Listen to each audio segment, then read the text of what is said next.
Hello, I am Naman Malpani. I have recently qualified my CA final examinations with All India rank 45, and I have planned to revise the audit within 20 hours. So I am continuing with my audit revision series, and our today's topic is due diligence. So what do we mean by due diligence?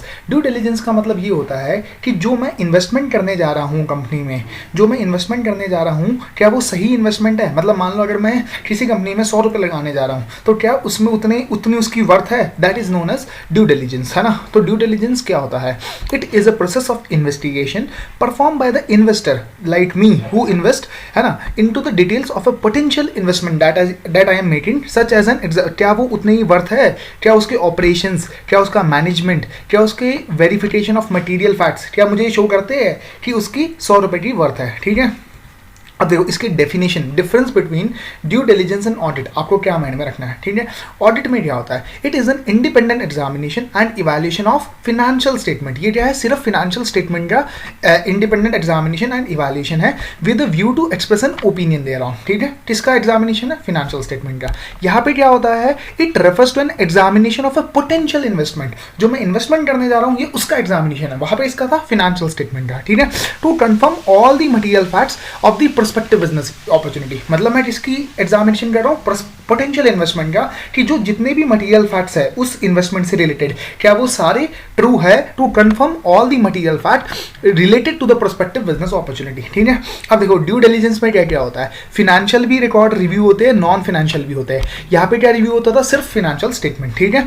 Due diligence aims to take care that a reasonable person should take care before entering into an agreement और transaction with another party. मतलब जो मुझे ध्यान रखना चाहिए prior to entering into agreement is known as due diligence, है ना। तो ऑडिट क्या होता है? Examination of financial statement. Due diligence क्या होता है? एग्जामिनेशन ऑफ पोटेंशियल इन्वेस्टमेंट, है ना। तो ये फर्क है ड्यू डिलिजेंस एंड ऑडिट के बीच में। So now we move on to the importance of due diligence, है ना। इंपॉर्टेंस क्या क्या है? तो सबसे पहले मेरे को ये पता चल जाएगा to confirm that business is what it appears to be, कि बिजनेस वही ही है जो एक्चुअल में दिख रहा है। मान लो मुझे 100 रुपये की वर्थ दिख रही है उस बिजनेस की, तो क्या वो एक्चुअल में उतनी ही है या नहीं है? तो ये ड्यू डिलिजेंस की इंपॉर्टेंस है, to confirm that business is what it appears to be, ठीक है। अब मुझे ये देखो, deal killer defects in the target company को ये आइडेंटिफाई करता है। इसका मतलब क्या हुआ? मान लो अगर 100 रुपये की चीज़ मैं खरीद रहा हूँ, है ना, उसकी मुझे ओरिजिनल वर्थ 90 रुपये ही पता चली, तो ऑब्वियसली बात है I will not purchase it. तो ये जो डील किलर, मतलब मान लो कोई नुकसान वाला जो काम है वो उससे मुझे बताता है, ठीक है। To identify potential deal killer defects in the target company and avoid a bad business transaction, ठीक है। अब देखो ये मुझे एक इन्फॉर्मेशन देता है that will be useful for valuing assets, ठीक है, कि मतलब उनके एसेट्स की क्या वैल्यू है, ठीक है। And for negotiating price concession. अब मुझे पता चला मैं 100 रुपये लगाने जा रहा हूँ, लेकिन एक्चुअल एसेट्स की जो वैल्यू है वो 90 रुपये है, तो I will negotiate the price concession for ₹10, है ना। तो ये आपका फंडा हो गया, to confirm that business is what it appears to be, identify potential deal killer defects, है ना, नेगोशिएट इन प्राइस कंसेशन, ठीक है। अब देखो transaction complies with the investment और द एक्विजिशन क्राइटेरिया। इसका मतलब क्या है कि कई देशों में ऐसे रेगुलेशन है कि इस परसेंटेज से ज़्यादा हम इन्वेस्टमेंट नहीं कर सकते। तो ये हमें ये देखना पड़ेगा कि ड्यू डिलिजेंस ये भी चेक करेगा कि क्या इन्वेस्टमेंट उस परसेंटेज से ज़्यादा तो नहीं हो रहा। जैसे मान लो भारत में FDI 74% ही अलाउड है कुछ बहुत सेक्टर्स में, तो 74% से तो ज़्यादा नहीं हो रहा। तो ये transaction complies with the investment और द एक्विजिशन क्राइटेरिया। तो ड्यू डिलिजेंस क्या होता है? एग्जामिनेशन ऑफ पोटेंशियल इन्वेस्टमेंट, है ना, to confirm all the material facts about the prospective business opportunity. Audit क्या होता है? Audit is an examination of the financial statement, है ना। ये आपको समझ आया।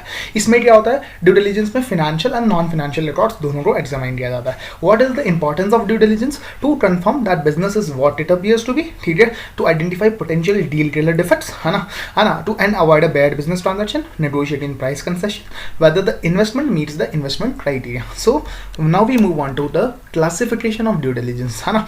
सबसे पहले क्या है? कमर्शियल या फिर ऑपरेशनल, ठीक है। फिर फाइनेंशियल ड्यू डिलिजेंस, फिनेंशियल का ही एक पार्ट होता है टैक्स ड्यू डिलिजेंस, ठीक है, information system due diligence, legal due diligence, environmental due diligence and personal due diligence, है ना।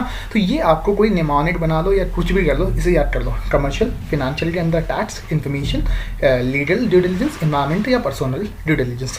तो ये आपके ड्यू डिलिजेंस के टाइप होते हैं। तो सबसे इंपॉर्टेंट क्या है इसमें? फिनेंशियल ड्यू डिलिजेंस, है ना। तो अब अपन पढ़ेंगे, ये देखो, commercial, operational, financial, tax due diligence क्या होता है, part of financial due diligence, information system due diligence, legal due diligence and environmental due diligence and personal due diligence. These are the major classifications of types of due diligence, है ना. अब अपन चलते हैं financial due diligence में क्या होता है. तो फिनेंशियल ड्यू डिलिजेंस में सबसे पहले हमें माइंड में क्या रखना है, ये वाला जो ऊपर है ना, ऊपर वाला पार्ट अभी हम बाद में पढ़ेंगे, पहले हम समझते हैं कि फुल फ्लैश फाइनेंशियल ऑडिट में होता क्या है, full flash financial due diligence में होता क्या है. सबसे पहले हम क्या करते हैं, ब्रीफ हिस्ट्री समझते हैं एंड बैकग्राउंड समझते हैं प्रमोटर्स का, इसका मतलब कंपनी के बारे में जानते हैं. तो brief history and the background of it's promoter, ठीक है. फिर हम क्या करते हैं, सबसे पहले फिर आप देखो, हम फाइनेंशियल स्टेटमेंट्स रिव्यू करते हैं, ठीक है. उसके हम क्या देखते हैं, अकाउंटिंग पॉलिसीज देखते हैं, टैक्सेशन देखते हैं, कैश फ्लो देखते हैं, ठीक है. तो सबसे पहले हम क्या करते हैं, brief history of the company and the background of it's promoter.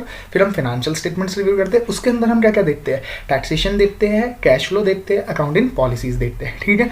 अब हम क्या करते हैं, उसी कंपनी का फाइनेंशियल प्रोजेक्शंस बनाते हैं on the basis of the review of my financial statement, है ना. तो मैं उसका फाइनेंशियल प्रोजेक्शन बनाता हूँ, ठीक है. और ये देखो, मैंने बोला फाइनेंशियल भी इंफॉर्मेशन चेक होती है ड्यू डिलिजेंस में और नॉन फाइनेंशियल भी. तो नॉन फाइनेंशियल में क्या क्या आ गया, मैनेजमेंट कैसा है, एम्प्लॉयज कैसे है, and whether the company is in compliance with all the regulation, मतलब स्टैट्यूटरी कंप्लायंस. मतलब बहुत सिंपल है. क्या सिंपल है, सबसे पहले मुझे ब्रीफ हिस्ट्री देखनी है, बैकग्राउंड ऑफ इट्स प्रमोटर्स देखना है, ठीक है ना. सबसे पहले brief history and the background of its promoters, फिर रिव्यू ऑफ फाइनेंशियल स्टेटमेंट में टैक्सेशन देखना है, कैश फ्लो देखना है, अकाउंटिंग पॉलिसीज देखनी है. फिर अब मुझे उसके बाद उसके बेसिस पे फाइनेंशियल प्रोजेक्शन करनी है, और मुझे नॉन फाइनेंशियल इन्फॉर्मेशन में management and employees and statutory compliances check करना है. तो ड्यू डिलिजेंस में मैंने बोला था ना, both financial and non financial information check होती है. तो अब देखो, अब आप पढ़ो यहाँ पे ऊपर वाली चीज, ठीक है. In order to achieve its objective, the due diligence process can include any और all of the following objective for individual areas of verification. मतलब ड्यू डिलिजेंस के ऑब्जेक्टिव को अचीव करने के लिए इन एरियाज में भी मैं ड्यू डिलिजेंस कर सकता हूँ, ठीक है. इंडिविजुअल एरियाज के ऑब्जेक्टिव क्या क्या है, तो इसमें मैं क्या जानूंगा, हिस्ट्री ऑफ बिजनेस, तो वही हमने पढ़ा हिस्ट्री वाला, ठीक है. Background and standing of its promoters, यही वाला पॉइंट, ठीक है. अकाउंटिंग पॉलिसीज, अब हमने रिव्यू ऑफ फाइनेंशियल स्टेटमेंट किया, उसके बेसिस पे है ना, उसके बेसिस में क्या क्या किया, accounting policies, taxation, cash flow, उसके बेसिस पे हमने फाइनेंशियल स्टेटमेंट को प्रोजेक्शन दिया, ठीक है. तो देखो, अब देखो हमने क्या क्या किया, कैश फ्लो देखा था, टैक्सेशन देखा था, है ना. तो इसमें देखो, रिव्यू ऑफ फाइनेंशियल स्टेटमेंट्स की ये दो पॉइंट आ गए, ठीक है. Trading results and assets and liabilities, ठीक है ना. टैक्सेशन से रिलेटेड पॉइंट क्या आ गया, इनकम टैक्स का असेसमेंट, ठीक है. कैश फ्लो पैटर्न्स, ठीक है, ये सारे वो पॉइंट आ गए, ठीक है. The projection of future profitability, मतलब ये वाला आंसर ऑलमोस्ट नीचे से ही आ रहा है.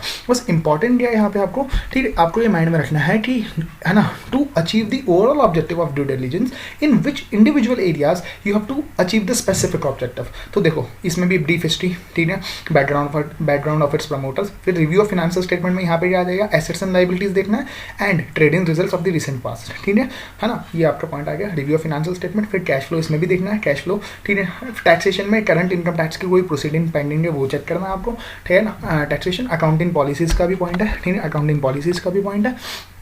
फिर आपको, है ना, ये आपकी चीज़ें होगी. फिर आपको कैश फ्लो को प्रोजेक्ट करना है, the projection of future profitability. फिर आपको मैनेजमेंट स्ट्रक्चर, ठीक है, मैनेजमेंट स्ट्रक्चर जहाँ पे हमने वो पढ़ा था ना, मैनेजमेंट एंड एम्प्लॉयज़ कैसे है, तो मैनेजमेंट एंड एम्प्लॉयज़ कैसे हैं, एंड स्टैट्यूटरी कंप्लायंसेस हो रहे हैं या नहीं हो रहे. तो ये हमारा ओवरऑल आंसर हो जाता है, ठीक है. अब आप समझो, brief history of the target and the background of its promoters, इसके अंदर भी एक स्पेसिफिक क्वेश्चन आ सकता है कि हम brief history of target and the background of its promoters को कैसे समझेंगे. तो इसे भी मैं समझाता हूँ. तो ब्रीफ हिस्ट्री ऑफ टारगेट में हमें क्या समझना है, हमें सबसे पहले नेचर ऑफ बिजनेस समझना है. तो सबसे पहले हमें क्या समझना है, नेचर ऑफ बिजनेस क्या है, ठीक है. नेचर ऑफ मैन्युफैक्चरर है, ट्रेडर है, होलसेलर है ना. तो इसका हमें नेचर समझना है, ठीक है. फिर अगर देखो, फिर हमें देखना है इसकी प्रोडक्शन फैसिलिटीज़ कौन कौन सी जगह पे है, ठीक है. इन्होंने इन प्रोडक्शन को करने के लिए लोगों को एम्प्लॉय किया होगा, तो एम्प्लॉयमेंट किन किन लोगों को कर रखा है, ठीक है. और जो प्रोड्यूस करते हैं वो कौन से प्रोडक्ट और सर्विसेज एंड मार्केट्स है, मतलब बड़ा सिंपल है. तो मुझे नेचर ऑफ बिजनेस समझना है, प्रोडक्शन फैसिलिटी कहाँ पे क्या क्या प्रोड्यूस करते हैं, और उसके लिए एम्प्लॉयमेंट का क्या क्या है, ठीक है. अब देखो, अब प्रोडक्शन करने के लिए मुझे रॉ मटेरियल चाहिए होगा, तो history of the business with important suppliers, ठीक है. तो इसके लिए मुझे इन्वेंट्रीज भी मेंटेन करनी पड़ेगी, ठीक है, इन्वेंट्रीज, ठीक है. तो अब मान लो, अगर मैं कोई जैसे मान लो डोमिनोज पिज़्ज़ा है, तो इसके लिए फ्रेंचाइजीज, लाइसेंस, पेटेंट्स, ऐसे ये भी सब मैं इंपॉर्टेंट रिव्यू करूँगा, ठीक है ना. एक्सपेंस कैटेगरीज को रिव्यू करूँगा, रिसर्च एंड डेवलपमेंट को मैं रिव्यू करूँगा, ठीक है. अगर आपको पता हो रिसर्च एंड डेवलपमेंट का वैसे तो इंटेंजिबल एसेट बोलता है कि P&L में डाल दो, ठीक है. लेकिन इसके फ्यूचर बेनिफिट्स भी होते हैं, तो क्या पता वो बैलेंस शीट में ना आ रहा हो, तब भी लेकिन इसके फ्यूचर बेनिफिट्स हो, ठीक है। Foreign currency assets, liabilities and transaction, legislation and regulation that significantly affect the entity and information system. मतलब बड़ा सिंपल है। सबसे पहले नेचर ऑफ बिजनेस समझना है, प्रोडक्शन फैसिलिटी समझनी है, क्या क्या प्रोड्यूस करते हैं, क्या क्या एम्प्लॉयमेंट है, क्या क्या इंपॉर्टेंट सप्लायर्स है, इनसे हम क्या क्या इन्वेंट्री मंगाते हैं, इन्वेंट्री की उनकी लोकेशन क्या है, क्वांटिटी क्या है, कोई फ्रेंचाइजी है, कोई इंपॉर्टेंट एक्सपेंसेस है, रिसर्च एंड डेवलपमेंट है, foreign currency assets and liabilities, legislation and regulation impacting the entity, information systems. ये आपका आंसर हो जाएगा, ठीक है। अब रिव्यू ऑफ फाइनेंशियल स्टेटमेंट्स में अभी हमने ऊपर जो पढ़ा था उसमें क्या क्या पढ़ा था, देखो हमने क्या पढ़ा था, अकाउंटिंग पॉलिसीज रिव्यू करेंगे, कैश फ्लो रिव्यू करेंगे, टैक्सेशन रिव्यू करेंगे। तो अब रिव्यू ऑफ फाइनेंशियल स्टेटमेंट में दो इंपॉर्टेंट पॉइंट आ जाते हैं, एक आ जाता है हिडन लाइबिलिटीज, एक आ जाता है ओवर वैल्यूड एसेट्स। तो अब हम इनके ना 4-4, 5-5 पॉइंट लर्न कर लेंगे, क्योंकि ये पेपर में बहुत इंपॉर्टेंट क्वेश्चन बन जाता है ना। Hidden liabilities and the over valued assets, है ना। तो ये अब हम रिवाइज करते हैं।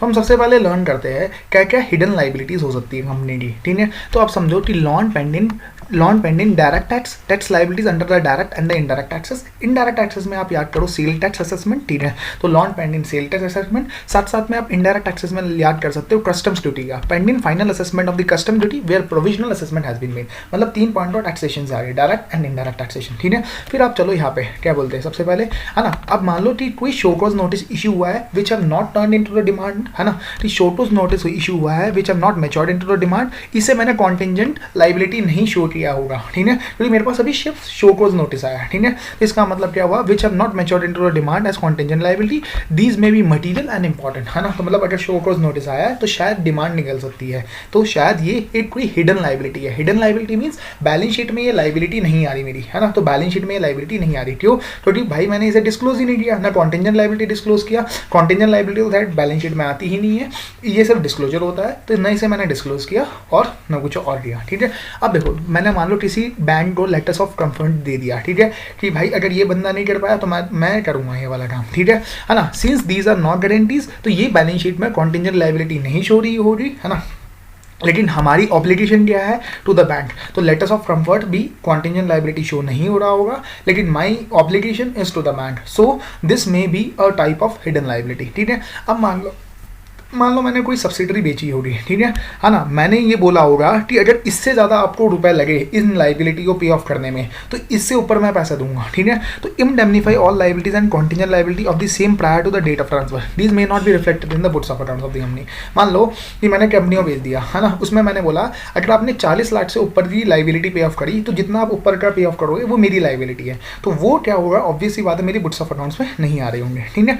तो ये सारी चीज़ें हो गई, है ना। Agreement to buy back share sold at a stated price. अब मान लो मैंने बोला कि मैं शेयर रीपरचेज करूंगा एट द प्राइस ऑफ ₹70, है ना। तो ये मेरी क्या है, और मान लो फेयर वैल्यू इसकी 40 ही है, तो ये जो 30 रुपये है ना ये मेरी एडिशनल लाइबिलिटी होगी। तो ये फंडे है, तो ये आपको समझना पड़ेगा, ठीक है। अनफंडेड ग्रेचुटी, ठीक है। तो मान लो ग्रेचुटी अनफंडेड है, मतलब उसके लिए मैंने कोई इन्वेस्टमेंट नहीं कर रखी, तो this might be my hidden liability. तो बहुत सिंपल है, direct and indirect tax, sale tax assessment, custom duty assessment, show cause notice which have not been matured into demand, letters of comfort, है ना। Letters of comfort ये बात आप mind में रखना, सब्सिडरी जो हमने सोल्ड करी है ना। और फ्यूचर लीज लाइबिलिटीज ये देखो, agreement to buy back shares, है ना, एट ए स्टेटेड प्राइस। ये सारी चीज़ें होगी आपकी, ये सारा पॉइंट्स हो गए। अब अपन चलते हैं ओवर वैल्यूड एसेट्स। अब देखो ओवर वैल्यूड एसेट्स को याद करने के लिए बहुत सिंपल है, ठीक है। आप बैलेंस शीट का स्ट्रक्चर माइंड में रखो। बैलेंस शीट में सबसे पहले क्या आता है, प्रॉपर्टी प्लांट एंड इक्विपमेंट, ठीक है। तो अंडर यूज और ऑब्सोलीट प्लांट एंड मशीनरी, ठीक है। तो अंडर यूज्ड और ऑब्सोलीट प्लांट एंड मशीनरी क्या है, ओवर वैल्यूड एसेट है, मतलब इसमें इंपेयरमेंट होना था लेकिन ये इंपेयरमेंट नहीं हुआ, ठीक है। तो this is over valued asset. Plant and machinery के बाद क्या है, इन्वेंट्रीज आता है, रिसीवेबल्स आता है, इन्वेस्टमेंट आता है। तो 3 इंपॉर्टेंट एसेट्स है। तो इन्वेंट्रीज क्या है, obsolete, slow, non moving inventories और इन्वेंट्रीज वैल्यूड अबव एनआरवी, ठीक है। तो मतलब जो अबव एनआरवी वैल्यू हुई है, ठीक है। अब देखो अनकलेक्टेबल रिसीवेबल्स, ठीक है। Inventories, receivables, plant and machinery के बाद अब मैं आया इन्वेस्टमेंट्स के ऊपर। Investments carrying a very low rate of income और रिटर्न, ठीक है, मतलब जिसमें बहुत कम रिटर्न आता है, ठीक है। Investment carried at cost though realisable value is much lower, ठीक है। इन्वेस्टमेंट्स जो कि कॉस्ट पे कैरी हो रही है, though realisable value is much lower than the cost, ठीक है। अब आप याद करो, ठीक है। अब प्लांट एंड मशीनरी में हम क्या करते हैं, पैरा 46 ये होता था पुराने एएस में, ठीक है। वो क्या बोलता था, फॉरेन करेंसी एक्सचेंज फ्लक्चुएशन है ना, वो एसेट में कैपिटलाइज होना चाहिए, ठीक है। तो asset carried at much more than the current market value due to capitalisation of the foreign exchange fluctuation, ठीक है, और कैपिटलाइजेशन ऑफ एक्सपेंडिचर जैसे बोरिंग कॉस्ट, ठीक है ना। इन द है ना, तो जैसे बोरिंग कॉस्ट कैपिटलाइज होती है तो उससे क्या पता कैरिंग अमाउंट बहुत ज़्यादा होगा। तो इन्वेस्टमेंट्स, इन्वेंट्री, है ना, पीपी इन्वेस्टमेंट्स इन्वेंट्री पीपी, और एक आपको पॉइंट माइंड में क्या रखना है, रिसीवेबल्स, ठीक है, और लिटिगेटेड एसेट्स एंड प्रॉपर्टी, ये भी आपका आंसर हो जाएगा, ठीक है। तो ये सारी चीज़ें आपको intangible assets of no value, मतलब देखो पीपी इंटेंजिबल एसेट्स, इन्वेस्टमेंट्स, है ना, इन्वेंट्री हो गया, और आपका क्या बोलते हैं, इन्वेंट्री के बाद आपका रिसीवेबल्स हो गया। तो ये अब हमारा पॉइंट सारे हो जाते हैं कवर, ठीक है। अब देखो कैश फ्लो में हम क्या क्या चेक करेंगे, कैश फ्लो में हम देखेंगे क्या, देखो कैश फ्लो कहाँ से आता है, रिसीवेबल से आता है और ट्रेड पेबल को चले जाता है। तो क्या मैं अपनी कमिटमेंट्स को ऑनर कर पा रहा हूँ टू इट्स ट्रेड पेबल, क्या मैं ऑनर कर पा रहा हूँ, क्या मैं अपना पैसा रियलाइज कर पा रहा हूँ ट्रेड रिसीवेबल्स एंड इन्वेंट्री से। तो ट्रेड रिसीवेबल एंड इन्वेंट्री से पैसा आता है और ट्रेड पेबल के पास चल जाता है, ठीक है। अब मान लो अगर मान लो कुछ सरप्लस कैश बच गया, तो क्या मैं उसे डिप्लॉय सही से कर पा रहा हूँ, ठीक है। Am I able to reap the maximum benefits out of the available funds, है ना, क्या मैं उससे मैक्सिमम बेनिफिट उठा पा रहा हूँ। और जो सरप्लस कैश है, क्या मैं उसका investment pattern of the company, what is the investment pattern and are they easily realisable, मतलब मान लो इन्वेंट्रीज एंड ट्रेड रिसीवेबल से पैसा रियलाइज किया और ट्रेड पेबल को मैं पेमेंट करता हूँ। तो बस आपको इसमें बीच में माइंड करना है, अगर सरप्लस कैश हो जाता है तो how do I utilise it, whether I invest and what is, if I invest what is the investment pattern, ठीक है, what is the investment pattern, आपको ये माइंड में रखना है, ठीक है। अब अपन चलते हैं work approach to due diligence. अब पेपर में ये क्वेश्चन आ सकता है, assessing the business fair value, what are the stages through which the assessing the business fair value passes through, मतलब किस किन स्टेजेस से बिजनेस की फेयर वैल्यू निकालना पास होती है। तो मतलब सिंपल स्टेजेस है ना, तो स्टेजेस अपन को लर्न करनी है। तो स्टेजेस बहुत सिंपल है। सबसे पहले हम क्या करते हैं, फिनेंशियल इन्फॉर्मेशन यूज करते हैं, reviewing and reporting on the financials submitted by the target company. सबसे पहले हम फिनेंशियल्स रिव्यू करते हैं, फिर हम क्या करते हैं, साइट विजिट करते हैं वहाँ पे, ठीक है, साइट विजिट करता है, ठीक है। फिर हम क्या करते हैं, अब हम इन्वेस्टर के साथ बैठते हैं जिसने इन्वेस्टमेंट करनी है उस कंपनी में, हम उसे बोलते हैं कि आपके हिसाब से बताओ आपको क्या क्या चाहिए उस कंपनी के अंदर। तो by defining the key areas working through the due diligence process with the acquisitioning company, जो इन्वेस्ट कर रहा है, ठीक है। अब मैं उसे फिर एक हेल्प करता हूं कि ये ऑफर है, मतलब इतने रुपए में आप खरीद सकते हो based on completion of due diligence, है ना। तो मतलब सबसे पहले मैं फिनेंशियल इन्फॉर्मेशन रिव्यू करता हूं, फिर साइट विजिट जाके नॉन फिनेंशियल इन्फॉर्मेशन रिव्यू करता हूं, फिर मैं इन्वेस्टर के साथ बैठ के की एरियाज को डिफाइन करता हूं और मैं एक ऑफर बनाता हूं, है ना, on based of completion of due diligence. अब देखो पेपर में आ सकता है what is the work approach to the due diligence, ठीक है। तो अब देखो वर्क अप्रोच क्या क्या है, सबसे पहले है ना डिफाइन करो, ठीक है ना, डिफाइन करो उस क्या क्या आपको इन्वेस्टमेंट डिफाइन करो, ठीक, क्या क्राइटेरिया है, ठीक है, उसके बेसिस पे फिर देखो डायग्नोस करो, सबसे पहले देखो डिलीवरी करो, ठीक है, डिज़ाइन करो, डिस्कवर करो, डायग्नोस करो। मतलब सबसे पहले क्या करो, डिफाइन करो क्या हमारा इन्वेस्टमेंट क्राइटेरिया है, क्या हमें मतलब कितनी इन्वेस्टमेंट करनी है, ठीक है, डिफाइन कर दिया हमने। फिर हम चले गए साइट विजिट पे, जैसे डिलीवरी, ठीक है। फिर हमने क्या किया, डिज़ाइन करे, वहाँ पे जाके ऑडिट प्रोसीजर्स, उससे हमने कुछ डिस्कवर किया और उन जो प्रॉब्लम्स आई उन्हें डायग्नोस किया और उन्हें फिर डिफेंड किया। तो मतलब सिंपल क्या है, डिलीवरी वहाँ पे जाके, ठीक है, डिज़ाइन किया, डिस्कवर किया, डायग्नोस किया, फिर डिफेंड किया उन प्रोसीजर्स को। तो ये हमारा क्या हुआ, ये बहुत इंपॉर्टेंट क्वेश्चन है क्योंकि पेपर में आज तक आया नहीं है लेकिन कभी भी आ सकता है, ठीक है। अब how to conduct due diligence, है ना। सबसे पहले देखो आपको कैसे ड्यू डिलिजेंस करना है, तो how to conduct due diligence ये क्वेश्चन है। तो सबसे पहले अगर हमें ड्यू डिलिजेंस करना है तो हमें ओपन माइंड के साथ स्टार्ट करना पड़ेगा। Do not assume that anything would be wrong with in the company, मतलब हमें अपने आप से अज्यूम नहीं करना कि सारा गलत है उनके अंदर, ठीक है ना, that anything wrong will be found, ठीक है ना। What needs to be done is to identify trouble spots and ask for explanation, ठीक है। मतलब ओपन माइंड के साथ मुझे स्टार्ट करना है, ठीक है। अब फिर मुझे इसके लिए बेस्ट टीम ऑफ पीपल चाहिएगी, तो बेस्ट टीम ऑफ पीपल लाइए अपने, अगर आपके इंटरनली नहीं है तो आप क्या करिए, बाहर से ड्यू डिलिजेंस एक्सपर्ट्स को उठाइए, ठीक है। तो अब देखो अब आपको कौन कौन से एरियाज में हेल्प लेनी है, मतलब बाहर से कौन कौन से एरियाज में आपको एक्सपर्ट चाहिए, like finance, tax, accounting, legal, marketing, technology and others. यहाँ से आप ड्यू डिलिजेंस एक्सपर्ट्स उठाइए, ठीक है। अब आप ऑब्वियसली बात है अपने कस्टमर्स, मतलब ट्रेड रिसीवेबल्स, ट्रेड पेबल्स, मतलब suppliers, business partners and employees, इनसे बात दीजिए, ठीक है। Start with an open mind, best team of people, कौन कौन से एरियाज में चाहिए, फिनेंस, अकाउंटिंग, सारे एरियाज में चाहिए, इनके साथ बात कीजिए, ठीक है। Take a risk management approach, मतलब सबसे पहले रिस्क आइडेंटिफाई कीजिए, जो रिस्की एरियाज है वहीं पे कीजिए, ठीक है। और फिर लास्ट में एक रिपोर्ट प्रिपेयर कर दीजिए। Start with an open mind, get the best team of people, किन एरियाज में चाहिए मुझे टीम, ठीक है ना। Talk to customers, suppliers, business partner and employees, ठीक है। Take a risk management approach, prepare a comprehensive report, ठीक है। What are the contents of a due diligence report, तो ये बड़ा सिंपल सा है। तो सबसे पहले एग्जीक्यूटिव समरी, फिर इंट्रोडक्शन, ठीक है। सब देखो अभी आपको वहाँ से लर्न करना है जहाँ पे हमने फाइनेंशियल ड्यू डिलिजेंस पढ़ा था ना। तो बैकग्राउंड ऑफ टारगेट कंपनी देना है, ठीक है। ऑब्जेक्टिव बताना है मुझे, टर्म्स ऑफ रेफरेंस बताना है, तो brief history of the company, ठीक है। Background of the target company, है ना। Brief history of the company, मतलब ये वाली अब हमारी वाली कंपनी है और यहाँ पे क्या है, background of the target company, ठीक है ना। फिर आपको उसके बारे में share holding pattern, background of the target and the background of its promoters, तो ये शेयर होल्डिंग पैटर्न आ गया, ठीक है।